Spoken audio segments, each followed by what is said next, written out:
back again with Imperial Tide, the Great War 1914 and 1918. This is my after-action report for the 1915 turn that I just finished up, the current year here. 1915, I'm playing the Central Powers. The Allied powers were played by the bot, or the solitaire aid, and they were aggressive, and which that meant that Russia was really going to try to attack Austria-Hungary, and they pretty much succeeded in a lot of that, pushing Austria-Hungary back pretty far there. They still have the Germans up there in Minsk, which is going to be a problem, but the Germans really didn't do much on the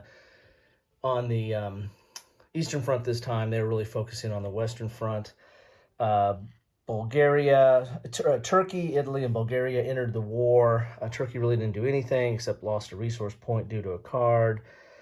Bulgaria did a little bit. There was some exchange here with France. France came in here in Greece and came up to try to push on Belgrade to no really avail. Bulgaria did a little.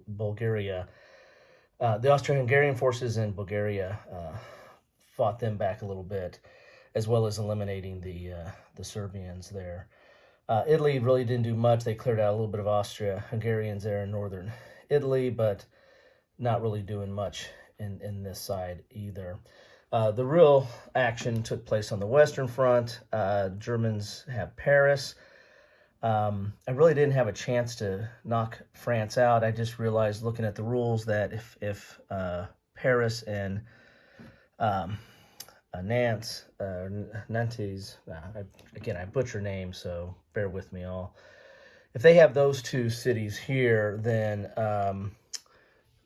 France will surrender, but I didn't get to that rule. Plus, I didn't really have the opportunity. There was just a lot of give and take back here. The Germans kind of did a push for Paris.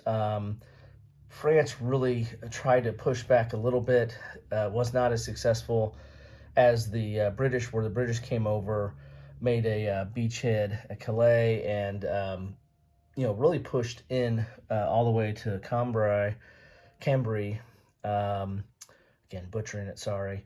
But then we're pushed back out again. So this is kind of doesn't look good for the Allies on this front. The French still have some decent forces along here. The future Maginot Line there, but not really. I don't know. It's not looking good for them on that side. And from a victory point condition, the Central Powers win if they have Paris, Belgrade, and Kiev, and so they've got two of their three victory cities. They just need Kiev. So how fitting that we're talking about that now, or Kiev. Yeah, so that might turn up the heat on the Eastern Front this turn, seeing that. Then we also have the potential, I think, in 16. Yeah, there's nobody. Greece comes in 17, and Romania possibly can come in 17. So, yeah, this is Russia's going to have to hold out this turn without giving up the victory, or the Allies need to figure out a way to get Paris back. I think that's going to be a tall order, and Belgrade here is pretty well protected with some heavy artillery there, with Austria-Hungarian having a pretty good position there.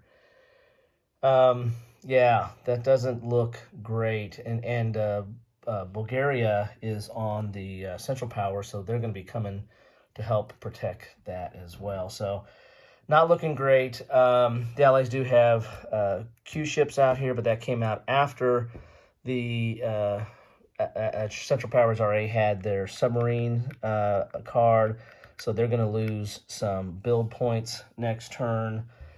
Had a choice between build points or knocking down the British Commonwealth resource points, and decided to go with build points to try to eliminate some of these cards. They have quite a few cards they go through.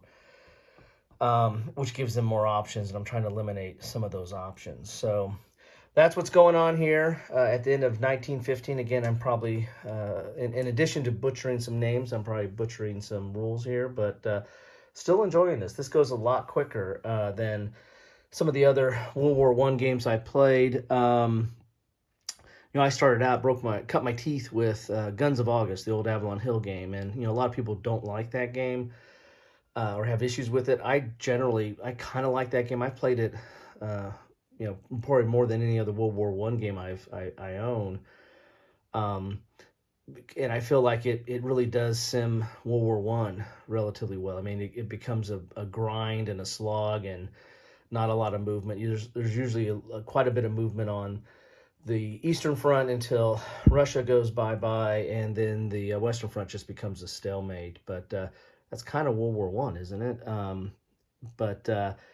Anyway, this is playing a lot quicker, going through the turns a lot quicker. I'm still learning the game a little bit, but it's relatively enjoyable. So there you have. Got a lot more counters I punched out, making change from time to time. So there you have Imperial Tide after action report for 1915.